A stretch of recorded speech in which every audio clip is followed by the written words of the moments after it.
ازيكم؟ يلا نعمل احلى فراخ ستريبس واحلى مكرونه بالستريبس. كوبايه لبن رايب عليها ملح وفلفل وزعتر وبابريكا وشطه وتوم باودر وبصل باودر. قلبنا كويس وبعدين حطيت الفراخ بعد ما قطعتها شرايح طوليه وسبتها تتنقع ساعه في التلاجة.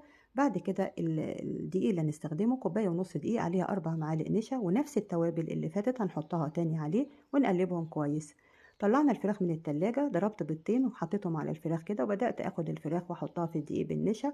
وعلى النار بقى طاسة فيها زيت غزير ويكون الزيت سخن قوي، وبدأت أحمر الفراخ ونطلعها بالشكل الجميل ده. سلقت كيس مكرونة قلم وفي حلة بقى على النار فيها معلقتين سمنة ومعلقتين دقيق، عملت أحلى بشاميل مع كوبايتين لبن وقلبنا كده. وبعدين ضفت لهم المكرونة بعد ما صفيتها وحطيت ملح وفلفل، وحطيت المكرونة وحطيت معلقتين كبار جبنة ميكس، وبعدين حطيتهم في الصينية وحطيت عليها قطع من الستريبس اللي عملناها وشرايح زيتون وجبن ودخلناها الفرن، وبألف هنا وباي باي.